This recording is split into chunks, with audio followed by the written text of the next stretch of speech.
Well, I just want to start out by thanking you all for joining us during National Public Health Week for our National Public Health panel with our leaders here. This year's theme for Public Health Week is for the love of community, because we all play a part in enhancing the health and well-being of our community. This year, we are celebrating the unique and joyful ways that different cultures focus on health, and we look to how we can learn from each other. National Public Health Week is also an opportunity for us here at SRHD to share the work that we do. We are very aware that much of the work that goes on behind these very recognizable and iconic walls is a mystery to many. So a few of us who are part of our health district's leadership team are here to talk about the 270 people who work here and the impact their work makes on the health and wellness of our community. I am Kelly Hawkins. I'm the Director of Public Information and Government Affairs here at the Health District, and I'm delighted to act as moderator for today's panel. And I'm very excited to introduce you to my colleagues. So, to start out, Dr. Velasquez. Dr. Francisco Velasquez is our health officer. And would you like to talk about your role and some of the programs that you oversee? No. No, I'm just kidding. Well, good afternoon. First of all, thank you for coming. Thank you for joining us today, and thank you for the opportunity. So, as many of you know, I'm the health officer, and that has a fairly broad and encompassing definition. But in the last year or so, as we were thinking about how can we best integrate some of our functions, we did a little bit of a realignment, and the division that is called Disease Prevention and Response actually now reports directly to me. And if you think it makes perfect sense when I tell you who they are, can I tell them who they are? Please tell them all about disease prevention and response. Because these are the teams that typically work under my license and under what's called the health officer order. So they're deployable. They do a lot of the clinical work. So disease prevention and response has basically 4 units. First one is communicable disease epidemiology, which is a mouthful, but I'll tell you what it means in a second. The second one is immunization assessment and promotion. That's pretty self-explanatory, but I'll explain it too. HIV and sexually transmitted disease prevention. And last but not least, emergency preparedness. So let me tell you a little bit about each one of those. Communicable disease epidemiology. These are the teams that are responsible for anything that has to do with disease in this community. And you may be thinking COVID. Well, think about rabies. You can be thinking about pretty much almost anything. These are the teams that follow. It's almost up to 60 communicable diseases that are reportable in the state of Washington. These are the teams that also work with many of our community segments. Example, the education team from epidemiology has worked very diligently for the last almost 3 years with K through 12. That's how we brought K through 12 back, just to give you some example. But they do a lot more than that. Now, I could talk for about an hour, but I'm not going to do that because they'll pull the mic from me. So when we talk about immunizations, these are the folks whose job is to make sure that all vaccine preventable diseases are covered, whether it's children's or adults. They also provide a lot of the resources for our community partners. Actually, many of the vaccine clinics are supported by them, even if we're not the ones doing the immunizations. And that is a service that we saw pretty much everywhere in the community, particularly in COVID. Now, I do want to highlight that they continue to work on all of the other truckload of diseases that are vaccine preventable. Then when we talk about HIV and sexually transmitted disease prevention, that's a very important component of public health. And the reason for that is because some of these diseases can have significant consequences from a health perspective for the individuals, and the vast majority of them are treatable, including hepatitis C, which is something we don't talk about a lot. It is one of the few viral entities that is treatable, and is a disease that can cause significant sequela for someone. Last but not least, emergency preparedness. Part of our job is to make sure that we as a community are ready for, doesn't matter what it is. It could be a communicable disease. It could be a typhoon, although we don't have typhoons here, right? But if we did, that would be part of it. So we work very closely with our partners in the community, healthcare and others, to make sure we're ready. And one other component is what is called the Medical Reserve Corps. Have you heard about that? It's about 500 volunteers that get deployed for everything and anything that needs to do with public health. So that's a little bit of what we do. And I'm very excited that I have the opportunity to work with these folks every day. So I think I'm going to pass the microphone to Melissa so she can tell us a little bit about what she does. Yes, I'd love to introduce Melissa McDaniel. She is the director of our Community Health Division with its own share of multiple programs. Right, I was going to say, are you ready for another mouthful? So, hi, thank you. I'm so glad you're all here. I'm Melissa McDaniel. Can you hear me? I feel like I can't really hear it out there. It's interesting. Okay, so under community, I'm a little nervous all of a sudden. Under community health, there's 6 programs. We currently have our health equity program, which guides and supports district-wide and program-specific initiatives to advance health equity in Spokane County. We have our healthy living team, which I love the way, I don't know if Cindy's in here today, that she describes her team, but she describes them as they serve everybody from the twinkle to the wrinkle, which I think is fabulous. They work to shape the community where it's easier for all people to optimize their health. They do this through policy and system change, and their work spans over the life course, that twinkle to wrinkle. We also have our Healthy Families team, which is access to baby and childhood dentistry. They also have the Early Supports for Infants and Toddlers program, as well as our children and youth with special health care needs. We have HIV case management, which is case management for people living with HIV who could benefit from support, advocacy, and referrals and linkage to health insurance. We have our Nurse Family Partnership program. It allows nurses to deliver the support pregnant people need to have healthy pregnancies. They serve pregnant people who are within the first 28 weeks of gestation until the child turns 2. Under the umbrella of community health, we also have our Women, Infants, and Children program, the WIC program. I want to pass this on to you. Thank you, Melissa. Next in line is Ray Byrne. Ray is Director of Environmental Public Health. Good afternoon. Just a few things. Environmental public health is typically seen kind of as the enforcement arm of the agency because we're tasked with enforcing the state regulations. So we have 3 focal areas that have multiple programs within them. The first is our food program. So we inspect all retail food within Spokane County. And that's everything from temporary food events to grocery stores, restaurants, fast food marts, all of it. The second area is our environmental resources, again with multiple programs, and that is our liquid waste. So we're tasked with approving and inspecting all on-site septic systems for individual residences that are not connected to city utilities in that. Our land development. So we assist the building departments with approving new plats set up for development of new homes and developments to go in. Solid waste facilities. So we currently inspect all solid waste facilities within Spokane County. That's from our transfer stations to our solid waste sites and the waste energy plant out on the West Plains. And then we also have what's called pollution prevention assistance.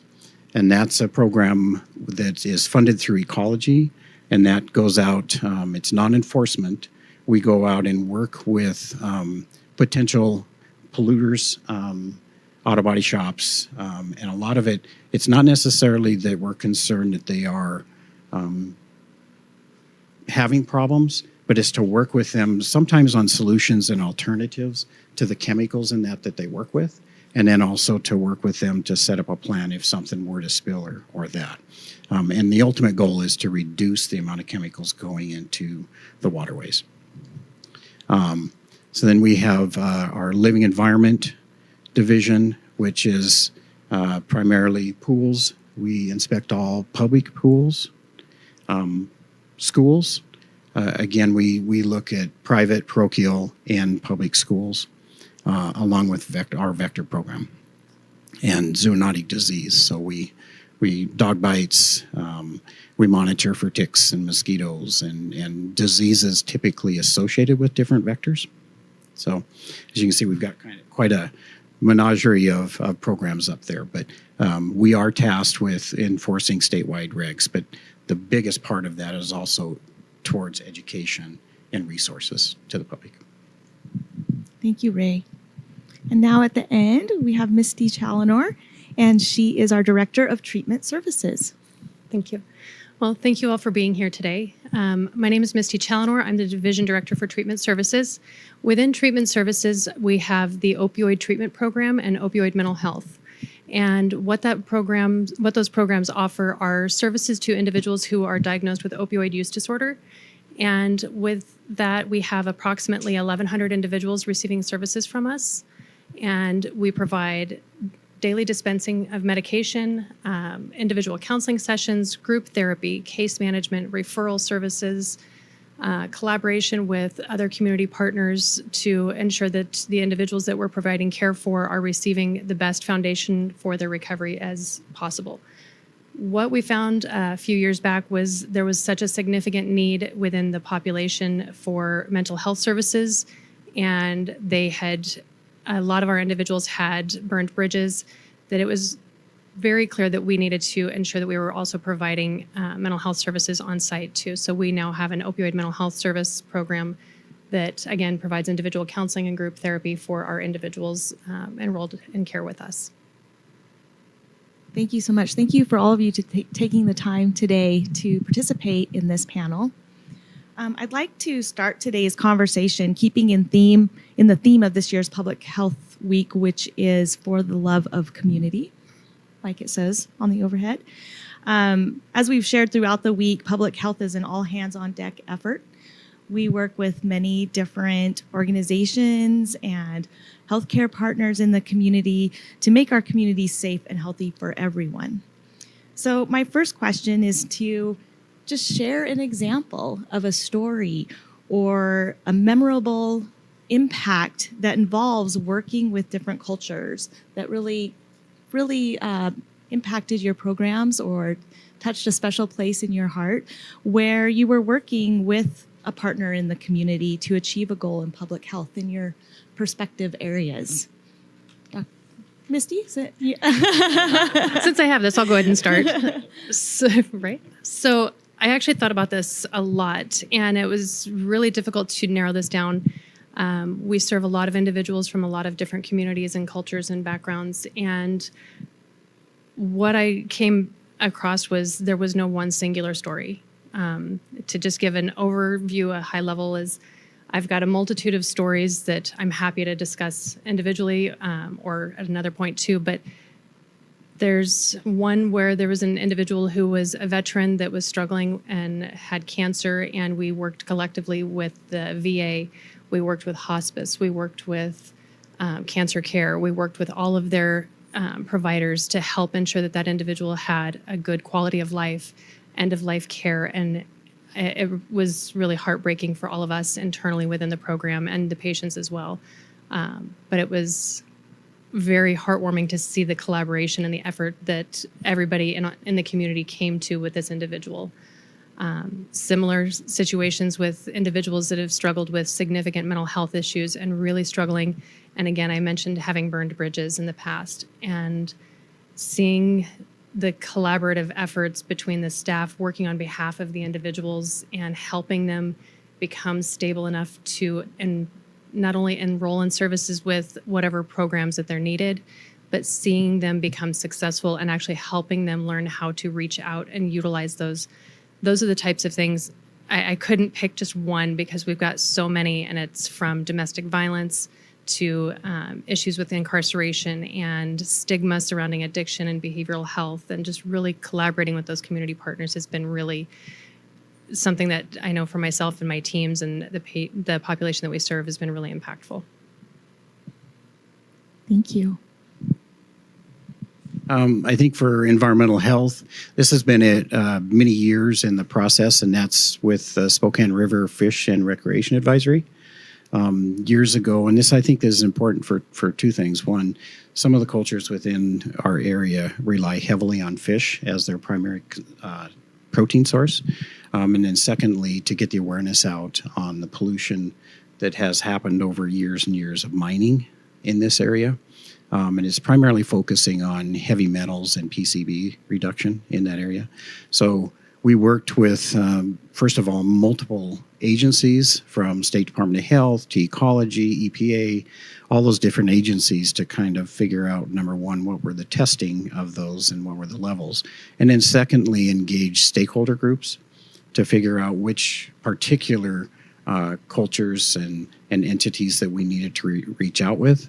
When we first started this, we published the advisory, and so we would strategically place notices along high points in the river in which of high use. And so we worked with stakeholders to figure out which groups did we need to reach out to and how do we communicate that. So initially the advisories were published in 7 different languages. And then through the course of this, again, this was through years of process, we have now offer it in just 4. And part of that was through, again, stakeholder communication of are we properly communicating to the groups that we need.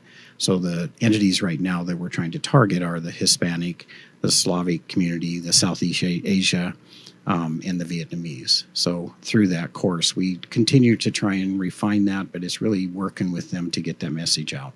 And the biggest part really is it's not just the advisory that we're focused on. It also assists with them in knowing, how much should you be consuming on a monthly basis? How do you process your fish? When you catch the fish, it's primarily held in the fat layers. So how do you process that fish to remove that fat? And then finally, how do you cook it? So it's been a very enjoyable and I think very worthwhile process. Wonderful. So there are so many in community health that I could list, but the one that I'm going to talk about is from our Early Supports for Infants and Toddlers program. That's a birth to 3 program that serves children with developmental delays, or if they have a medical diagnosis where there's a high probability of a developmental delay. We had one family come to us. So we receive referrals from all different sources, and a family was new to the community, new to the country, and they were referred by their primary care physician due to some motor delays. And the approach taken from one of our partner agencies was to really get to know this family, get to know their culture versus coming in with this medical practice that we're going to do and say, and you need to be a certain way. They spent time getting to know the family, engaged in play with the family. It was a multi-generational house. And so they engaged everybody in the household in this play that they were doing to support the child. Through their efforts, the child was able to reach their goals in the end of the process, which was beautiful. Thank you.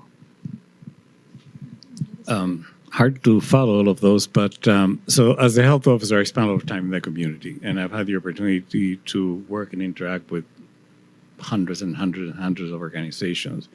But early in my tenure here, I was invited to participate in a vaccine clinic. And my vision of what a vaccine clinic was a little bit different than what I saw, and I'm going to tell you why that is. So it was at the Native Project. And as you know, initially, our Native Americans were disproportionately impacted by COVID for a variety of reasons. I had never really been to the Native Project before. I knew where it was. I heard about it. So I came in and got my little vest and set out to identify me as a volunteer. And I started watching what was happening there. And I noticed that there were people from every walk of life, from every segment of the community, from every ethnic origin that you can think of, many age groups, some families, some individuals, some people that came together. And it helped me realize how important it was to really be welcoming. And that's what I saw in that clinic. Very different than one my vision of and I've been to vaccine clinics, a typical healthcare type. So I saw a lot of people that were helped that day, a lot of people that didn't speak English, didn't have the language skills. There were translators. And it made me remember that one of the things we teach in medicine all the time is remember that health is very different depending on who you are. The perception of health is very different in every country. I was born in Spain. I spent many years in Puerto Rico. I can tell you, and I practice in 7 or 8 states. Perception of health is very different. And we need to be able to address that. Otherwise, it's really difficult to get that message. So instead of this scary place, it was actually almost an environment of a party. Welcome to our home. Actually, they had chair dances as you were supposed to sit and wait the 15 minutes, which I thought was a really, really, really good way to bring down the concern and the fear that some people had about vaccines. So it was a very unique experience. Since then, I participated in a lot. But being my first official, I get invited. I even have a picture taking the temperature with a barcode reader of a giant teddy bear. Because some kids brought a giant teddy bear. And the teddy bear was scared. So anyway, that's something that sticks in my mind. I love that, talking about community. These are great stories of how we work within our different cultures. And I think that even transitions really well to our next question, which is talking about the accomplishments that we've seen within public health, and especially those that directly impact our community. And I think that your answer will be similar to what you were just saying, like what are accomplishments and how community comes together is one of those. Well, I'm going to hold this for a second. So first of all, I'm very proud of what this organization has done. Not just through COVID, but we've moved on to everything else that needs to happen here. So I'm wearing my health officer hat now because then I can talk about the whole organization. And I think the ability to convene, collaborate, and communicate is what made us successful as a community. And we as an organization spend a lot of time convening. We're not going to be able to solve everything, nor are we the organization that can address a lot of things. But we certainly can bring people together, bring everybody that needs to be part of the conversation. Remember, the first time we convened a large group was 134 people, representing about 70 different segments of the community. And they all came together, and we figured it out. And today, we're still convening, communicating, and collaborating. And that's the way that we're going to continue to be successful as a region, as a city, and as an organization. So that's kind of like my long-winded answer to that. I think we have some other accomplishments, too, we could talk about. Sure. Why, thank you. So for community health, I can share that staff have been educating school staff and leaders, community leaders, parents, and students about the effects of tobacco and cannabis use among youth. They've also played an integral role in shaping the built environment for a more active transportation, including walking, biking, and taking the bus. Okay. I think for environmental health, it's the key phrase is adaptability.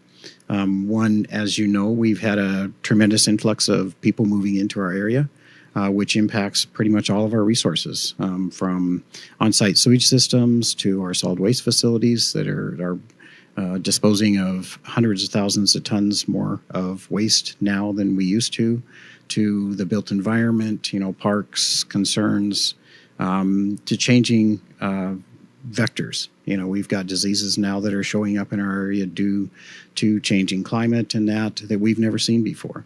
So really, the ability, probably the primary is adaptability of our staff, and it's always shifting. So 3 years from now, we may be doing completely different tasks than what we're doing right now.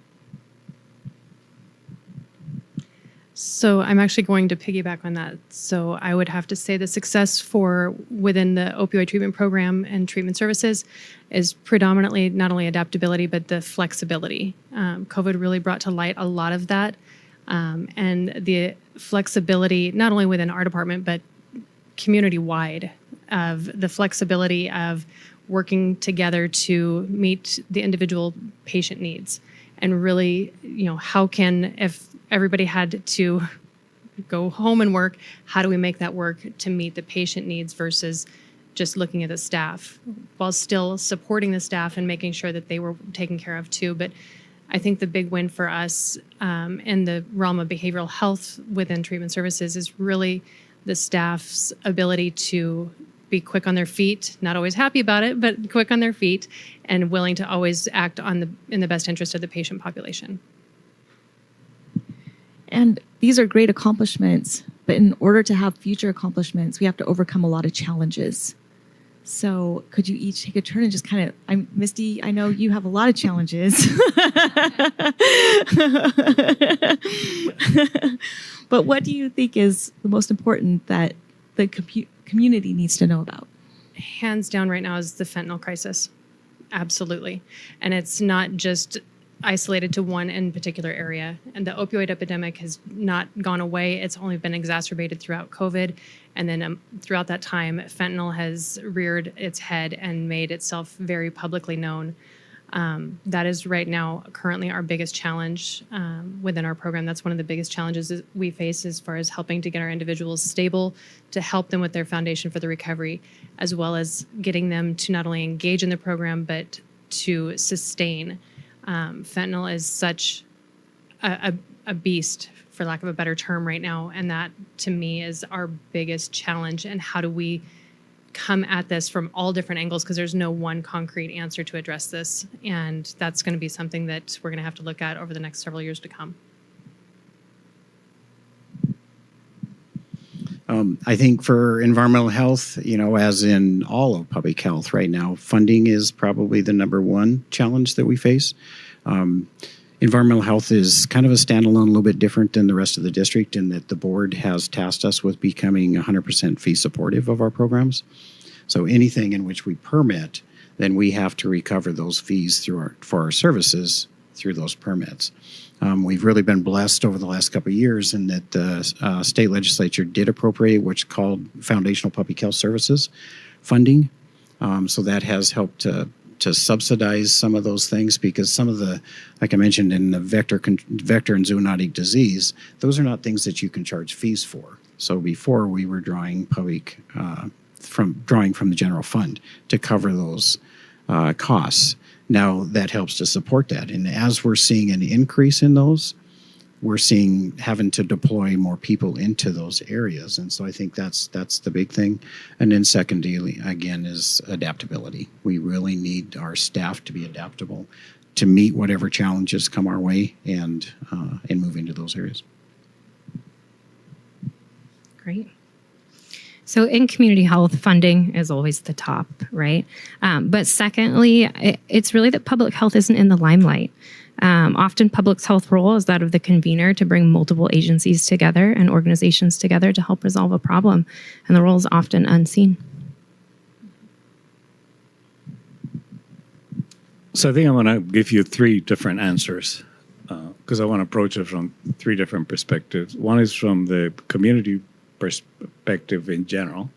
I do believe fentanyl and mental health are two big issues that we need to tackle as we go forward.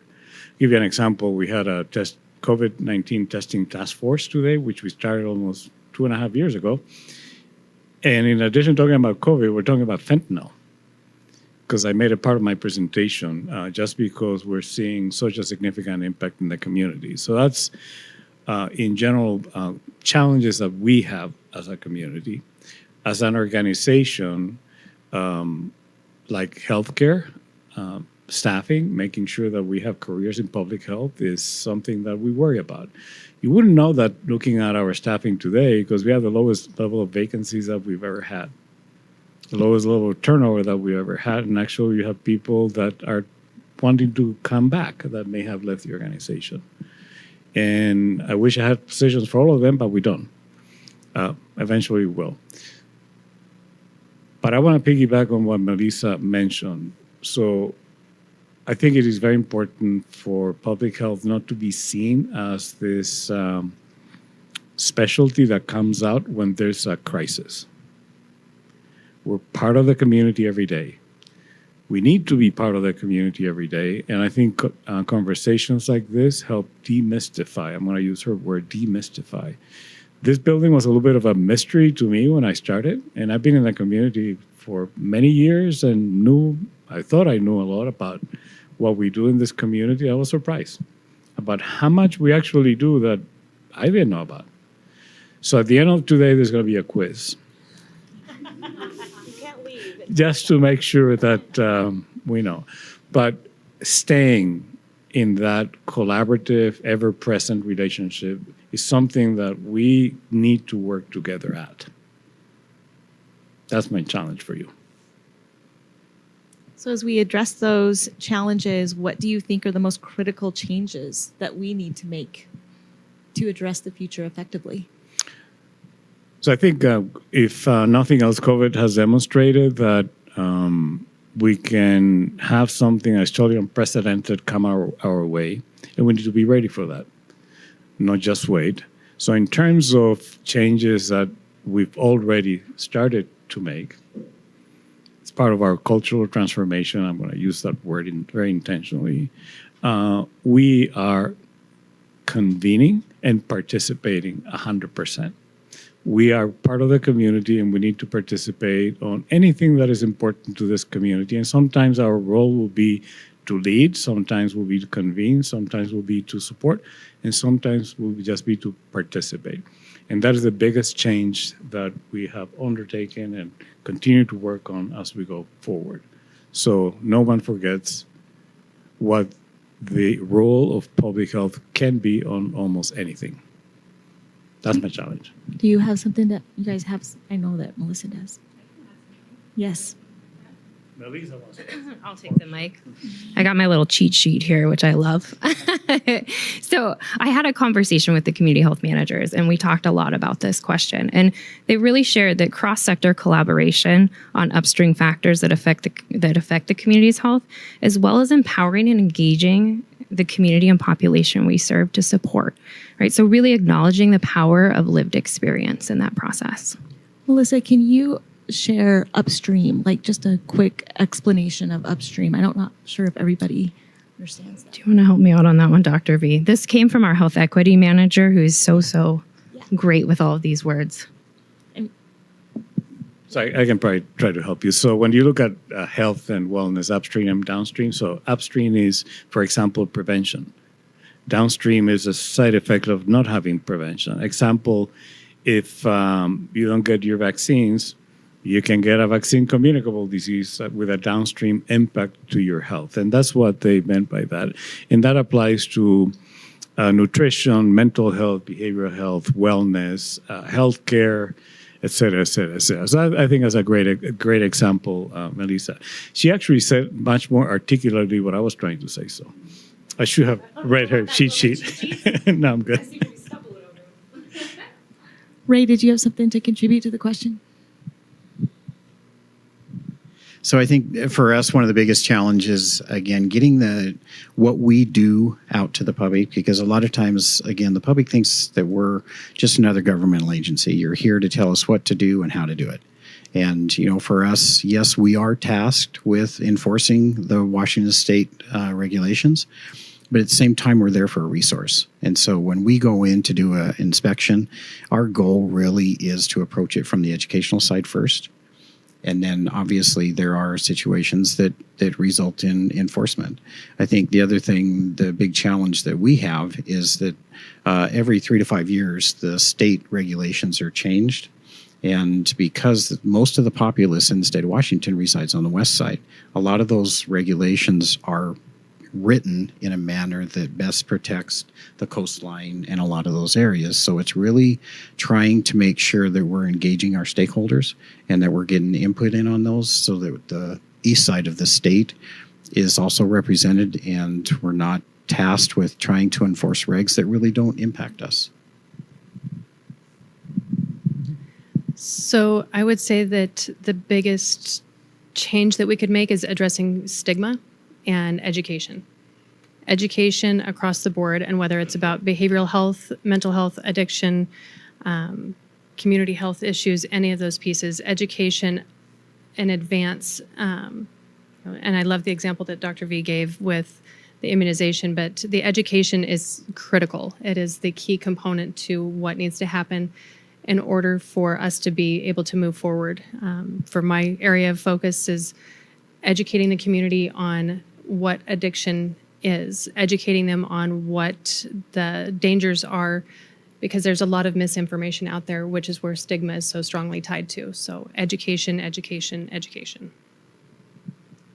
And one of the ways we're addressing those or making efforts to face those challenges, Melissa, you talked a little bit about the HIV program. Can you kind of share that information? Absolutely. Let me see. So could you repeat your question just to make sure I'm answering how the efforts appropriately? we're making to face those challenges, and I think that HIV is a great example. Absolutely. So we are currently in HIV. They're engaging individuals living with HIV into care and helping them achieve optimal how do I say that word? Dr. B.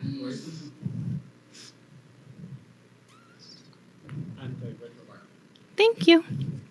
Treatment outcomes as a fundamental HIV prevention strategy for the community. So someone living with HIV that is virally suppressed cannot pass that HIV virus on to another individual. So case management is working with individuals to decrease their unmet needs. So that's housing instability and reduce risky behaviors helps with better health outcomes for the community. Thank you. And I think, Dr. Velasquez, you talked about talking about everything as a group, and used tuberculosis program as kind of an example of that, of how we're making efforts to address different challenges. Sure. I want to talk about HIV for one second, because I have a kind of like a historical tidbit for you. So when I started my career more than 5 years ago, I won't tell you how many. Well, I will have to tell you. So HIV at that point was called HCLV3, just to give you some idea how long ago that was. And one of my roles was to counsel people that were testing positive. And at that point, it was a death sentence. People did not survive for more than 6 to 9 months. And that it also included a lot of my leukemia patients, but that's a different story. Fast forward to today, is a chronic illness that can be treated and transmission can be prevented. And we've done that in my professional career, which is not that long. Isn't that amazing what we can do? So I think I wanted to emphasize that because you have here the progression of something that was lethal, that impacted a lot of people in the community, to something that now is manageable and preventable, which is an amazing transition, I think. Now, tuberculosis is a disease that is endemic in many parts of the world. And as we all move around, we've seen disease in our communities. And depending on where you come from is viewed differently. And depending on where you come from is approached differently. From everything from fear, we're not going to talk about it, to you're out, you're gone, you're off the island. So it's something that we have engaged a lot of trusted messengers with all of these segments of the community in which TB is seen differently depending on where you came from. And for some of them, I initially may not be the trusted messenger. I'm the guy with the badge. So we have managed to leverage our community partners and those that have knowledge of each one of the segments to the community on how to communicate to make sure that we can prevent disease spread of tuberculosis in certain segments of the community. And we've done that with a lot of stuff, and you may think that TB is something we don't have to think about anymore. Well, I'm here to tell you it's still endemic in many parts of the world, and we do have it here. Very well controlled, though, because we have a great team that does that, but it's still here. I'd like to move on to something that we all really like to talk about because it's addressing misconceptions. So we would like to clear up some of those and talk about how we combat those misconceptions and communicate more effectively. When you said something that we all like. I thought you were going to talk about food, but that's okay. We can talk about. I should say we don't like that they're out there, but we like being able to address them. Well, and I like what Ray said, that we're not here to tell you what to do. That's not what we do. We're here to share information. We're here to educate. And I can tell you, in my first year or so with vaccines, I had a lot of conversations. And I don't have all the answers. I don't know it all. Nor did we at that time, nor still we don't. So the best way to address misconceptions is to identify them, acknowledge them, understand where they're coming from, not necessarily challenge them, because we all have a different background, and just provide as much information as we can, because our goal is to provide you as much information as you can, as much education as we can, so you can make the best decision possible for yourself. That's how you address misconceptions. And there are a lot of misconceptions out there, because public health is a mystery to many of us. You need to have, even those of us that have the background, there are some things that we scratch our heads a little bit. So that's how we do it. Do you want to touch on a little bit about what we do when we're working with different populations, that we're more than just vaccines and testing? And what are some other ways that we provide guidance to the community? Yeah, when we, so we have to acknowledge the fact that in many parts of the world, health and public health is, the trust level may not be there for a variety of reasons. Not a good thing or a bad thing, it's just a fact, and we need to know that. But if you think about health and public health, that's a very broad subject. It's everything from transportation to food and everything in between. Because sometimes it's not either having access to the vaccine, it's even knowing what a vaccine is, or having the ability to go somewhere and get the vaccine, or actually even understanding what a vaccine is. So I think when we approach segments of the community in which there's, for example, vaccine confidence, we do it very holistically. Everything from understanding where you're from to what do you need to be successful. And it could be education, it could be transportation, it could be a job, it could be food, it could be clothing, it could be a very, very long list. So we try to approach each one of those components for you to be successful and for us to be able to really have an impact on communities that initially may look at us with a little bit of mistrust because we're a government agency. Technically, we're a county agency, but you know what I mean. So I remember talking to one of our community workers that told me, have you thought about the fact that in some countries a free vaccine from the government is something that people look at funny? I never thought about that. I thought that the fact that we were able to provide vaccines for all was a great thing. And I went like, ooh, I need to think about that and approach it a little bit differently with some populations. Now, one of the challenges for many of this, and we saw that with the K through 12, particularly Ukrainian population, a lot of those records are in Ukrainian or Russian. So one of our team in immunizations developed a tool to translate those records so those kids can go to school. Because if the kid cannot go to school, the parents cannot go to work. Parents cannot go to work, right? Well, there's no food, there's no clothing, there's no place to live. So it becomes a cycle. So you have to figure out what may be the obstacle. And sometimes the obstacle is something that you never thought about, like a vaccine record. So that's how we approach those. And hopefully every day we'll learn something different and something new. Thank you. Melissa, I know you have. You're doing a great job, so. I'm the newest one around here, if you can't tell. Where can you ask the question again? Yeah, just some of the misconceptions. I know that. Oh, yeah, absolutely. So I think that one of them that we experience a lot is that public health is only around when bad things happen. And that's not true. We're constantly working to serve our community day in and day out.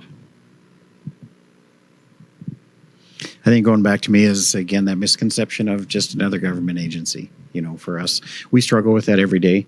So our inspectors are faced with different things and have to make decisions, and that's getting over that. And I think one of the solutions to that is how do we better communicate what we do?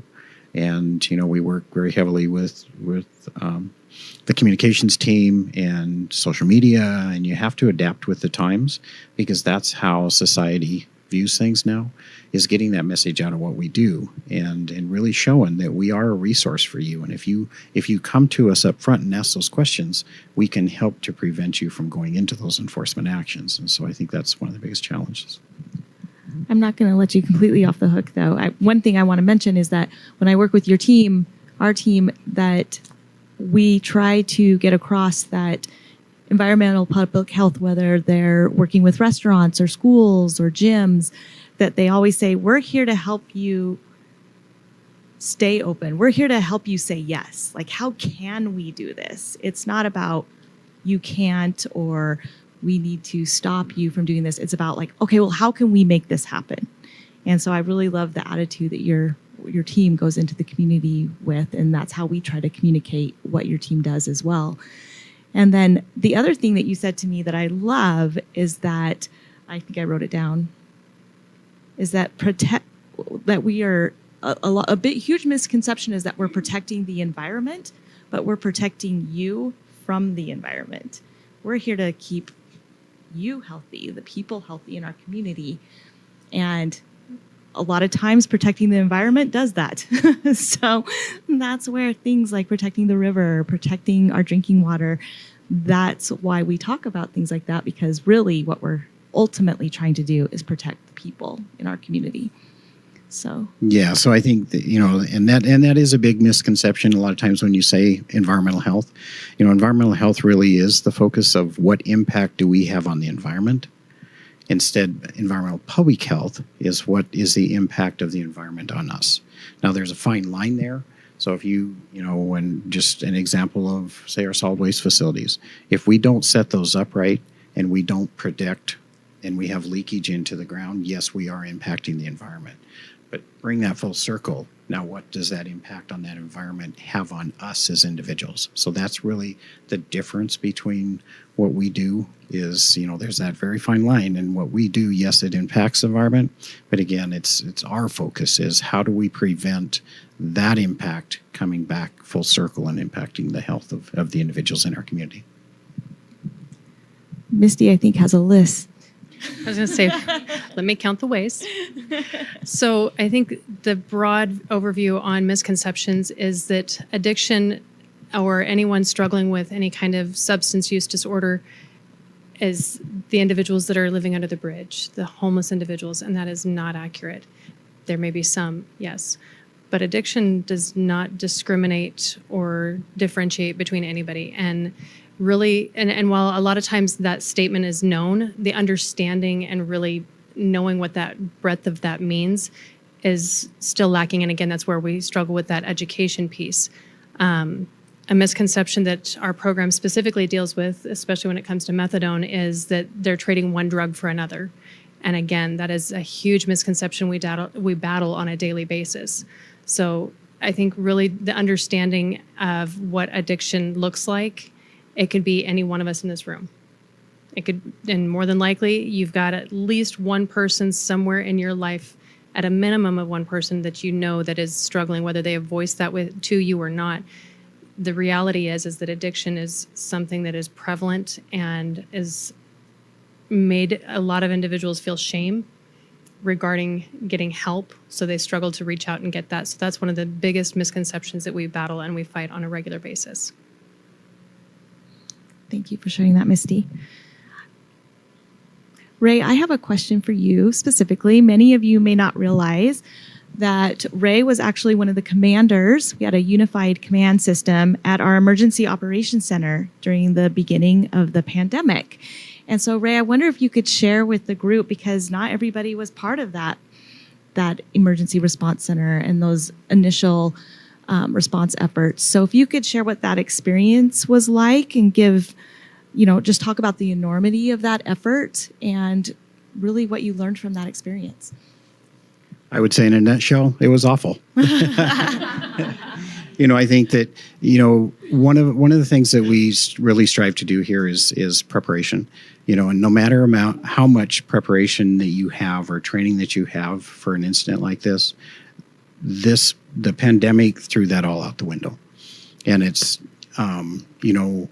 initially when we went into Unified Command, that was a huge blessing because it was me as the health district lead. We had a lead from the city and then also for the county. So that helped to share that load. But, it's overwhelming. When we first went into that, everybody that was working the pandemic were working 12 to 16-hour days, 7 days a week, months on end. And so not only was it physically demanding, but the mental task and toll that it took on an individual was, we had a lot of people walk away. And I think that really hurt our workforce. But there's no amount that you can prepare for that. And then that wasn't only local. That happened the same levels at the state and even at the federal level. No one could prepare for an event like this. So I think, going back and lessons learned, we learned a lot of things. One is that you need to have a lot of individuals trained up that can replace you. The instant command system is set up to where you have individuals relieving others, people that use this on a regular basis. They have a complete turnover of the leaders on about a 2-week basis, which then gives you time to recharge, bring fresh ideas into the command center and really implement that. I think the other thing that was key throughout this whole thing was the relationships that we built. A lot of those were not in place when we went into instant command. And through this process, and I think now, is really striving to keep those relationships built, whether that's with the city and the county, the medical facilities, hospitals, clinics, any of our community groups. We relied on really heavily a lot of our community groups to help to get that message out, especially when it came to vaccinations and that, because you have many different diverse groups, different languages, everything else. And so we didn't have all these programs that could help us to get that message out. So we relied on community partners to do that. And I think that's one of the key things is that you have to build those relationships and keep them, because sooner or later you're going to have to rely on them. So I think that, through this process, we've certainly learned a lot. And I think that we just need to keep that in the forefront, that, to continue to build and we can continue to train, and hopefully we never get into another situation like this. But it was a little overwhelming. Thank you for sharing that.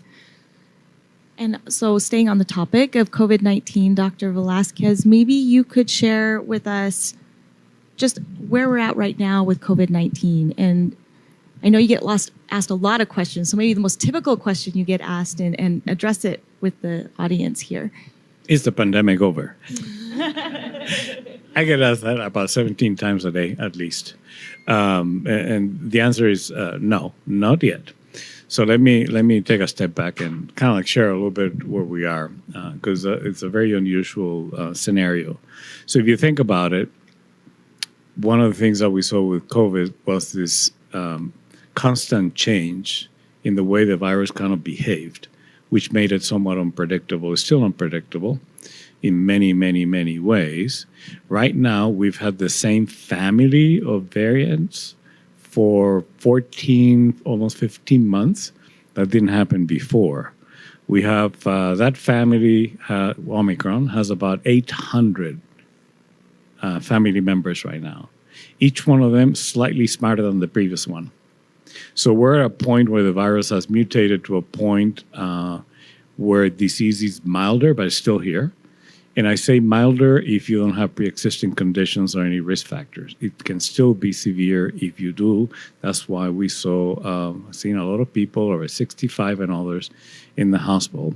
So when you look at where we are right now, the levels have come down, but never down to zero. That baseline is still pretty high. We're roughly 40 to 60 patients per 100,000 population on a weekly basis or a daily basis.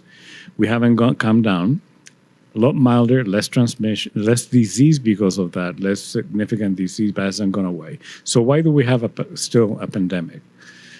Pretty straightforward. Number one, it's still all over the world, causing disease. So it's, by definition, it's a pandemic. Number two, doesn't have the seasonality or predictability of other viruses like the flu. We know when the flu season starts in the northern hemisphere and ends in the northern hemisphere, starts in the southern hemisphere, ends in this. We don't know that about COVID. We've seen it go up and down any time of the year, any month of the year. That's why we're still in a pandemic. So from that perspective, it's still important to be mindful of what can we do to protect ourselves. And that's why things like vaccines are still important and all those wonderful things. So I get asked that question all the time. Pandemic is over.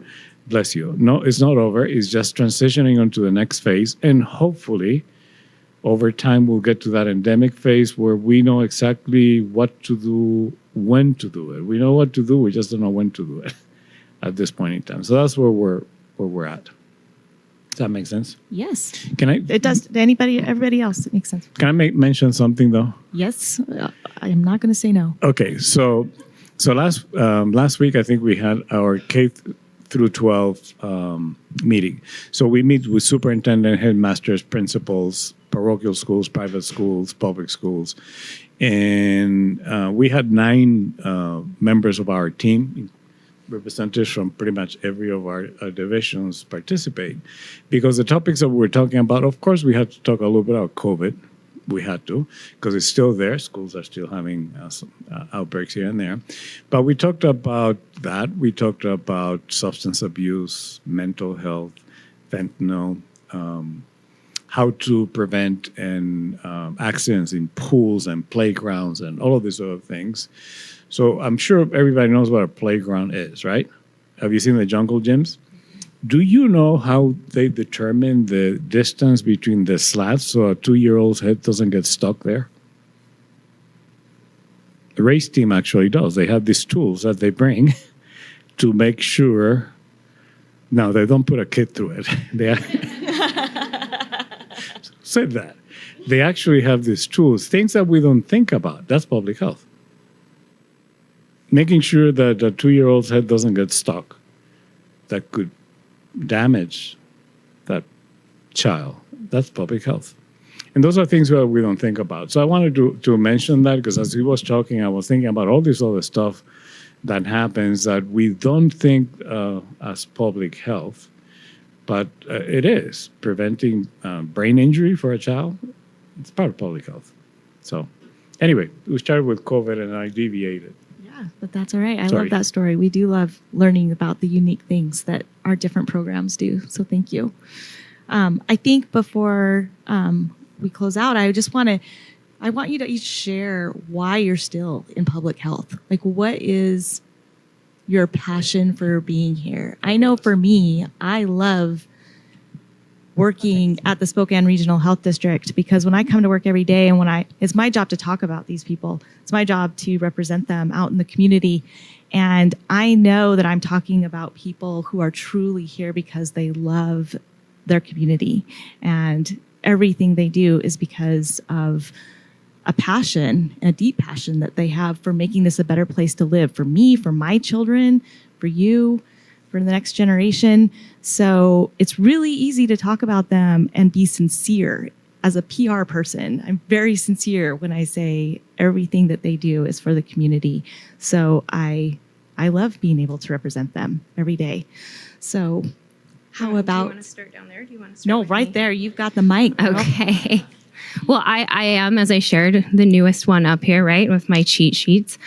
I absolutely love working for the health district.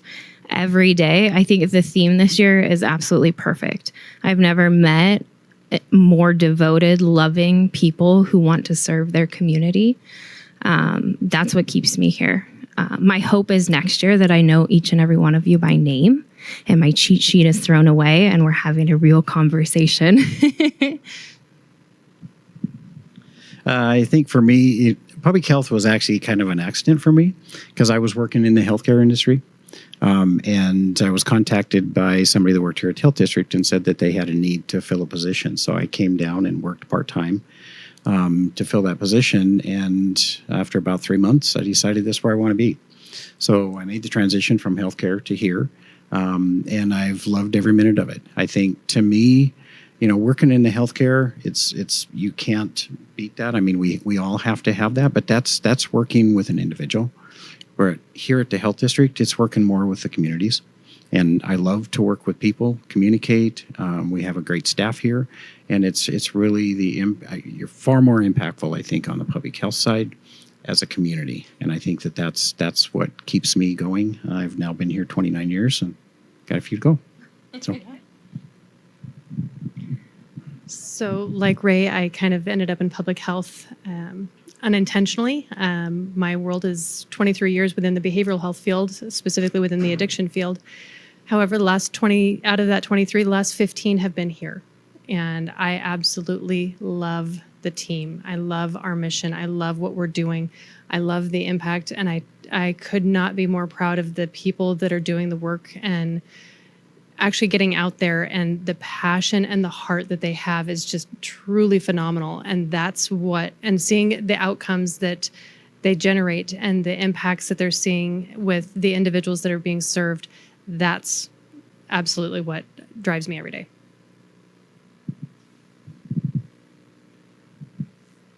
We know you've got a story for us. So I wanted to be last for a very specific reason.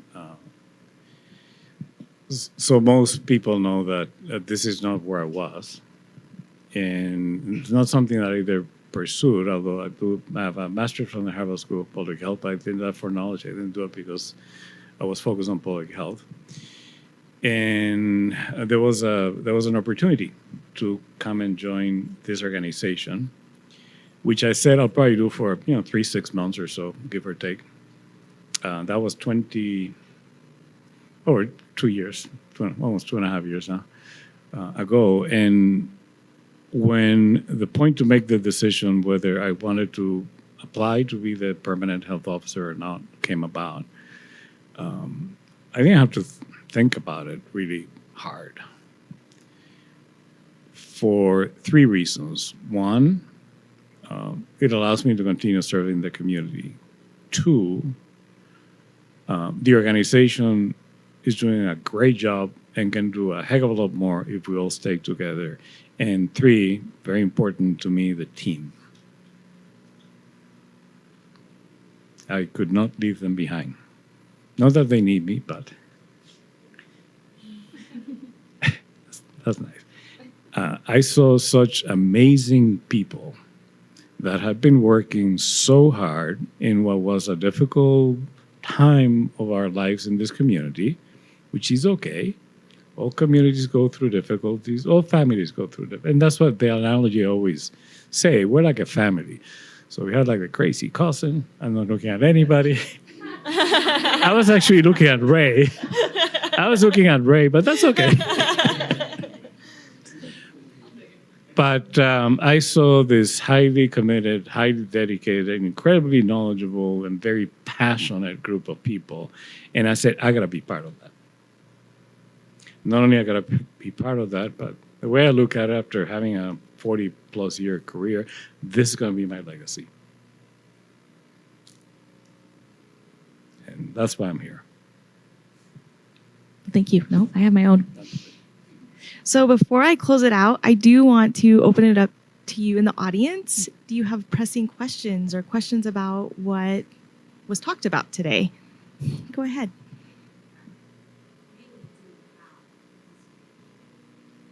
So the question coming, from a PR perspective, how do we get the message out and talk about what we do, talk about the different programs we have and the impact that we make on the community? And I think one way that we do it isn't obvious, isn't splashy, doesn't cost us money, and that's the work that we do in convening. Dr. Velasquez talks about that a lot, that serves more than just the purpose of actually getting services or ensuring access to healthcare to our community. It also helps with the the communication of what we have to offer. If we're in those conversations, people learn about, oh, the health district is a part of that, or what role specifically we play trying to address community issues.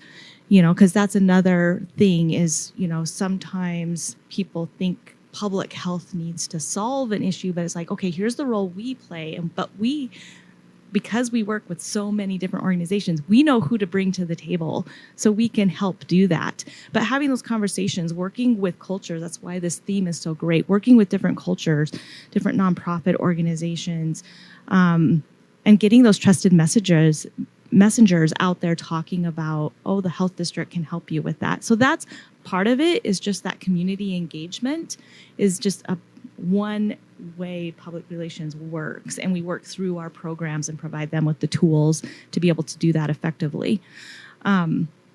Otherwise, it's just storytelling, and we face the same challenges that our programs do when it comes to funding. We can't necessarily just get out there and do a splashy campaign. During COVID, it was amazing. We had some amazing partners that stepped up. Greater Spokane Incorporated was one of them. They came in and said, okay, we're putting PSAs together for you. We've got our agency coming and they're going to start taping. And we're just like, oh, this is amazing. So, and also, we have our own tools. So what can we do with our own ability to make video?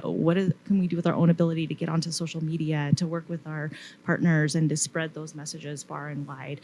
I actively meet with public information officers and other communicators still on a monthly basis, because I know that they're going to help me spread the message within their audiences as well. And the same, I actively send out messages to school communicators. So even though the programs are working with their school contacts, I'm working with my school contacts, because I'm like, oh, you probably have a newsletter going out. Let's talk about flu and cold season. Here's some information. Here's some resources you can share. So I think we're not used to bragging about ourselves, but that's where I come in and try to brag about these people. So those are some methods that I use. Do you have some more that you want to share? Anybody else? So I want to share something. And by the way, I started as a blood banker and set up one of the first regional blood centers. So I know exactly what you're talking about. But I think as an organization, so my grandmother used to say, if there's a boulder in the middle of the road, either you look at it or you put your shoulder to it, one or the other. And it's very easy to just look at it and wait for someone else to come and do it. So as an organization, whatever we see in the community, whether it's something that is our boulder to move or not, we will put our shoulder to it and help. And maybe we're just supporting, maybe we're just participating, maybe we're just identifying what it is so others can come and move it. So our mantra is, whatever it is, we're going to participate, we're going to be there. You can count on us. We may not be the ones that are going to fix it, but we're certainly going to be there to help whomever it is that's going to fix it. And that's how we remain viable and visible in this community. One of our goals is that this building should never be a mystery. I know architecture is kind of funny, but that's a different story. But what happens in this building and what the people that are in this building do should never be a mystery. They're not looking for a pat in the back. They're not. Actually, they really shy away from it. Kelly can tell you that. But as a community, the value proposition of this organization should be known by all. That's what we need to work out a little bit more. Any other questions? I thought I'd be able to repeat yours, but it was really long, so I'm going to walk this way really quick. Well, first of all, thanks for doing this. I've gotten a lot out of it. And we all need education, right? All of us. Several of you mentioned funding. And so I'm curious to know, if you look at your funding pie, or revenue pie, what are the pieces in that pie and which ones are the largest? And then maybe second, are any of them malleable? I mean, can you have any impact on them? Some are legislative and so forth, and you're stuck with what you've got, but fees maybe. What can you do to grow the funding internally? What can the community do to help you grow it from an external?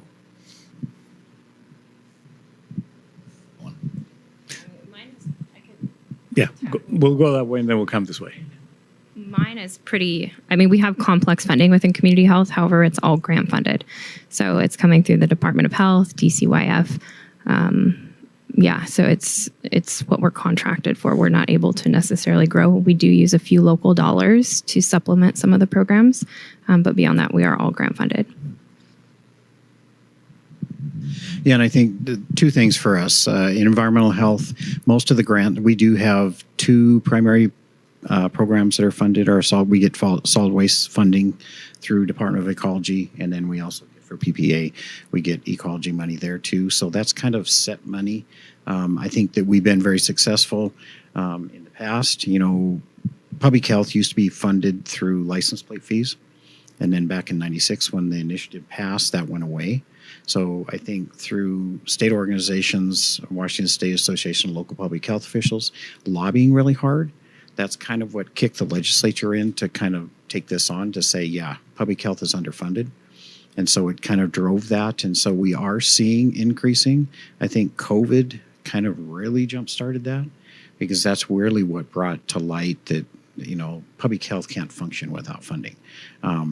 We get some money from the county, but again, you know, that's taking away other resources. So for my division, it's really the two things, those grants, which are kind of defined in amounts, and then fees. And we try to keep our fees as low as we can, because every fee we pass on is an incumbence on the person that we're inspecting. So we try to keep those low so that doesn't impact that. I think as an agency, certainly there are other funding sources out there, but because of the nature of what we do, most of that comes through either state or federal grants. So some of it's awareness. I think, you know, I mentioned earlier about adaptability. Because of the changing times and everything else, sometimes it's just a matter of the focus of the community changes. And so one grant goes away, another grant opportunity comes up, and we just need to restaff to accomplish that. So for our division, it's very specific. It's a reimbursement rate for services rendered, and they're funded through Medicaid, predominantly Medicaid, Medicare, and individual commercial payers. We do have individuals that pay out of pocket for services, but we also have a sliding fee availability. So ours are services rendered reimbursement rates that are already contracted and negotiated out with the Medicaid and Medicare payers.